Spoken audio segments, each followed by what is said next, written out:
Former president. Former president. Former President Donald Trump. Donald Trump Donald Trump has been indicted for his alleged hush money payments to adult film star Stormy Daniels. And this makes him the first former president in U.S. history to be indicted.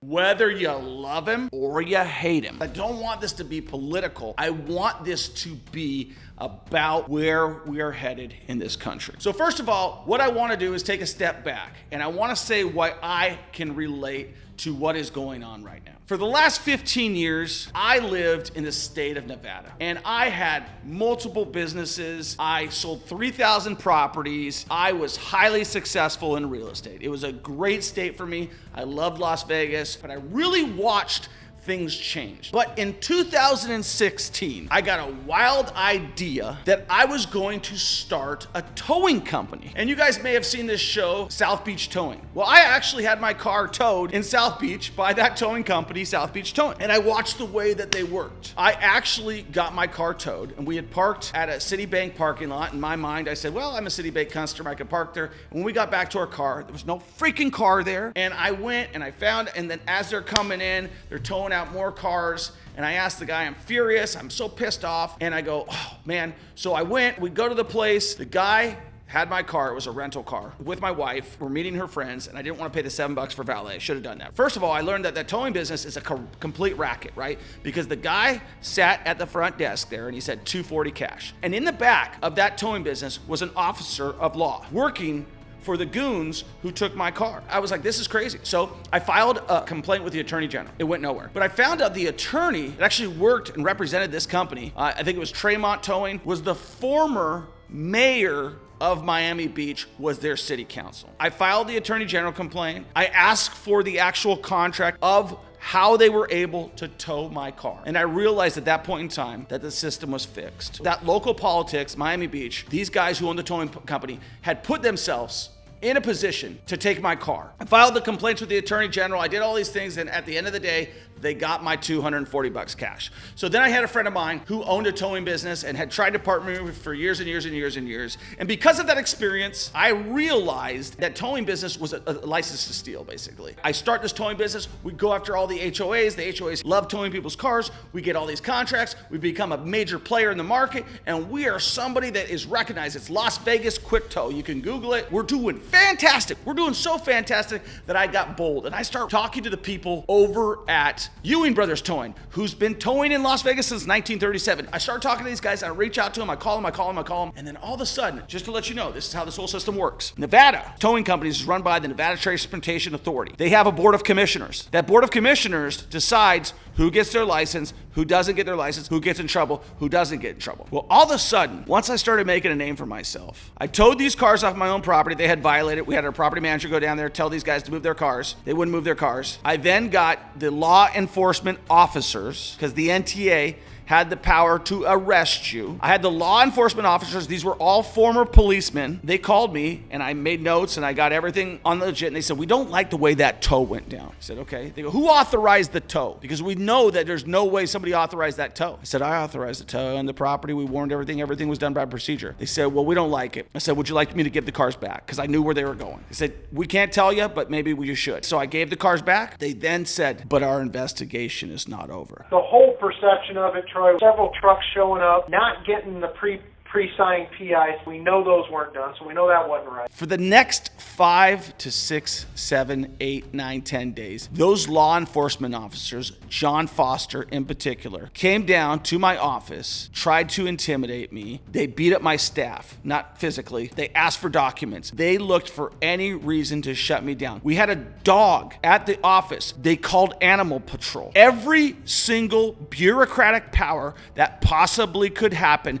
came down. Then they ripped me up for like 95 citations. Now, prior to that, we had no problems at all. But all of a sudden, I become a threat to the people that they protect. The Ewing brothers, the guys who have all the politicians in their pocket. I become a threat to them, and I start to get the most heinous treatment in the world. So at the same time, Trump is getting impeached, right? So I'm getting my motivation each day. I'm watching the news and I'm seeing, okay, if this guy's going through this, I can handle this. Because I'm getting beaten down, right? Like I'm feeling like a criminal. These guys, they actually told me, we will arrest you and take you to jail. Okay, I hadn't done anything wrong. I spent over $100,000 in legal fees. And here's where it gets funny. The commissioner, his name is George Assad. His son robbed the Bellagio at gunpoint on a motorcycle, and he was a judge with ethics complaint.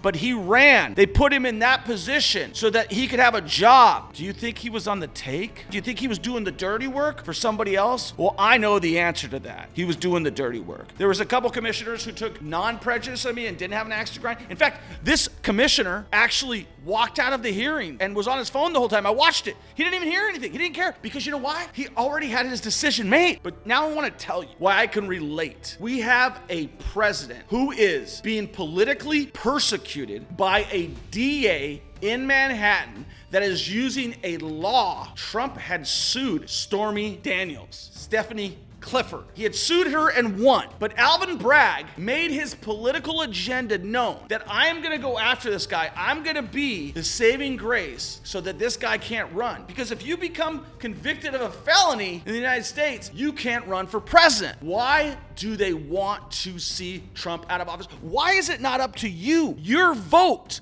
that decides who runs for office? Where did Trump go wrong? Where he really screwed up, in my opinion, when he went after Joe Biden on that debate and he couldn't just play it cool. Stand back and stand by. Will you shut up, man? He screwed up, right? He screwed up. He made a lot of mean tweets. He made too many enemies. It's kind of where I screwed up with the towing business. I made too many enemies, but it doesn't make what's happening to him, whether you agree with it or not. And what it does is it politicizes and persecutes and sets our country back to say that, you know what, who you don't like and who you don't agree with, who has a different opinion than you, it makes your opinion okay to say, let's go sick the dogs after him. That is something that I am scared of, because that is the first, but I want to talk to you specifically about how these laws are going to impact you and why you should not want to see this guy locked up. You should not want the people who are politically trying to lock up Donald Trump to continue to be in office, right? You should actually vote them out. If you're in their states, you should get them rid of them, because they are weaponizing our system of government, right? And that's exactly how you become a socialist regime. Listen, if you own rental properties and you have an Airbnb, you might agree with me here right now, right? Like when we first went into New Orleans, perfectly acceptable to have an Airbnb. There was no issues and we were making great money. And then all of a sudden, the hotel cartel got involved, and LaToya Cantrell,